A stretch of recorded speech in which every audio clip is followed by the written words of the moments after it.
In 2004, the Lego company was losing $1 million a day. Not because kids stopped building. Not because video games killed imagination. Lego was dying because Lego forgot what Lego was. The company had spent a decade running away from the brick, launching clothes, theme parks, video games, jewelry, and television shows. And in doing so, it nearly destroyed the one product that made it great. How does a company that makes the exact same plastic brick for over 60 years almost go extinct, and then become stronger than ever? The answer reveals something about creativity, focus, and why the simplest ideas survive the longest. The story begins in Billund, Denmark. A town so small it barely appeared on maps. In 1932, Ole Kirk Christiansen was a carpenter who had already lost everything once his workshop had burned to the ground in 1924. He rebuilt it. Then the Great Depression hit, and nobody wanted furniture anymore. So Ole Kirk did something small. He started carving miniature versions of his furniture, tiny ladders, tiny ironing boards, not as products, but as models.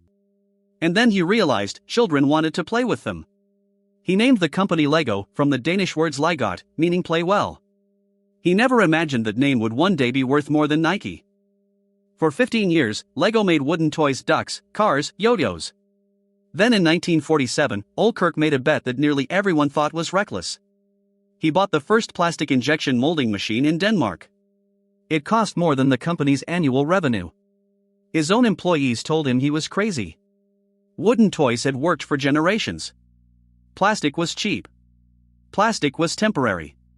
Ole Kirk ignored them. In 1949, Lego produced its first interlocking plastic brick, inspired by a British design called Kittycraft. But the early bricks had a problem. They didn't lock tightly.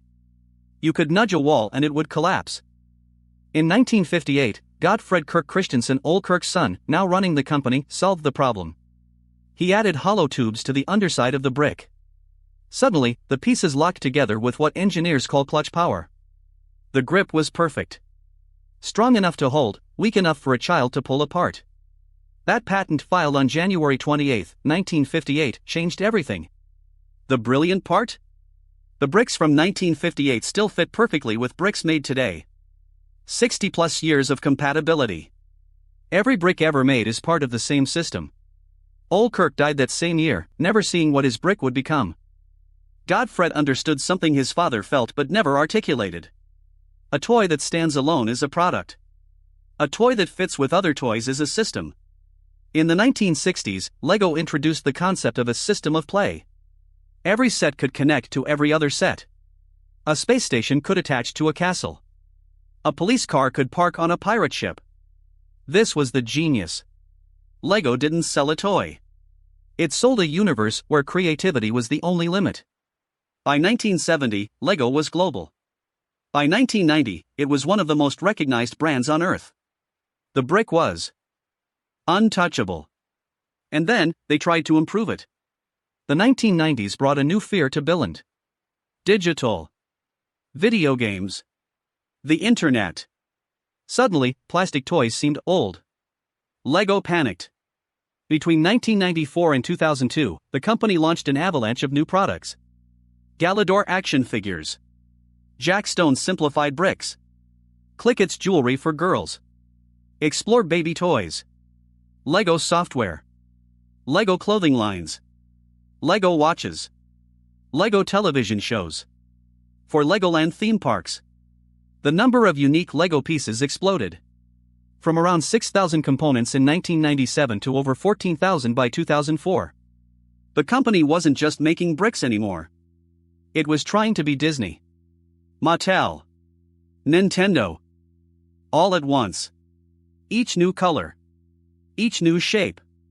Each new theme required new molds. New packaging. New factory lines. New warehouse space. The cost of producing one new element could reach hundreds of thousands of dollars just in mold design. And Lego was adding thousands of them. Many of these pieces were used in exactly one set. They had no compatibility with other sets. The entire promise of the system of play was being abandoned. At one point, Lego was producing more unique colors of bricks than the factory could profitably manufacture. The supply chain was eating itself. In 1998, Lego posted its first ever loss. By 2003, sales had plunged 30% in a single year. The company was hemorrhaging cash, roughly $1 million every day. Total debt approached $800 million. The board met in crisis sessions. Consultants were called in. The family that had owned Lego for 3 generations was on the verge of losing everything. In early 2004, Kjeld Kirk Christensen, the grandson of the founder, announced he was stepping down. For the first time in company history, someone outside the family would run Lego. The company hired Jorgen Vig Knudstorp. He was 35 years old. A former McKinsey consultant. He didn't grow up playing with Lego, and he didn't have a sentimental attachment to the brick. What he had was a clear-eyed view of the disaster. He later said, "We were on a burning platform. We were running out of cash. We had no way of financing ourselves." Knudstorp's first move was brutal: cut everything that wasn't the brick. Theme parks? Sold. Clothing lines? Killed. Video game studios? Shut down. Thousands of jobs? Eliminated. The number of unique components? Slashed by 50%. Knudstorp told his team one thing: if you're not the best in the world at it, stop doing it. It was counterintuitive. Every business textbook says you innovate. You diversify. You expand into adjacent markets. Knudstorp said, make fewer things. Make them better. He reorganized the company around what he called obviously Lego, but never seen before. The Star Wars license, signed in 1999 during the Chaos years, was one of the few things that worked. Knudstorp protected it. He expanded it. Harry Potter. Marvel. DC, Lord of the Rings. But here's the key: those weren't new product lines. They were new stories told through the same brick. Around 2005, Lego noticed something strange. Adults were buying Lego. Not for their kids, for themselves. The company had always thought of adults as parents who purchased toys for their children. But there was an entire underground community, adult fans of Lego, or AFOLs, who had been building elaborate creations for decades. Initially, Lego ignored them. Then they studied them. Then they realized these people had more passion for the product than most employees. The adult market exploded. Sets costing hundreds of dollars. The Ultimate Collector Series, with models of the Millennium Falcon, the Taj Mahal, and the Death Star, became bestsellers. The turnaround was not instant. But it was real. By 2005, Lego returned to profitability. Revenue began climbing, not because of new products, but because the old products were being made more efficiently. 2006, revenue crosses 7.8 billion kroner, a company record. 2008, during the global financial crisis, Lego grew 19%. 2011, revenue doubled from 2006 levels. 2015, Lego became the world's largest toy company by revenue, surpassing Mattel for the first time. The company that almost died became the king of its industry. But Knudstorp wasn't finished. He understood that surviving wasn't the same as thriving. Under his leadership, Lego expanded not into new product categories, but into new ways of experiencing the brick. The Lego Movie, released in 2014, was a massive gamble. A movie about plastic toys could have been a 90-minute commercial. Instead, it was a genuinely great film. 96% on Rotten Tomatoes, $468 million at the box office. The secret? The movie wasn't about Lego. It was about creativity versus conformity. The brick was just the medium. Lego also figured out something that no other toy company had cracked: how to embrace digital without abandoning physical. Lego video games sold over 200 million copies. Lego Dimensions merged physical bricks with digital gaming. The Lego Life app gave kids a safe social network for sharing their creations. But every digital product served one purpose: bring people back to the brick. The company's philosophy crystallized. Digital is a doorway. Physical is the destination. In 2015, Brand Finance declared Lego the world's most powerful brand, ahead of Ferrari. Ahead of Disney. Ahead of Rolex. A company that had almost destroyed itself by trying to be everything became the most valuable by being one thing: the best construction toy on earth. By 2024, Lego's annual revenue exceeded 74 billion kroner, over $10 billion. The company employs more than 31,000 people worldwide, but the movie almost did not happen. For years, LEGO refused to license its name to Hollywood. The family believed no one outside Billund could protect the brick. They said no to every studio.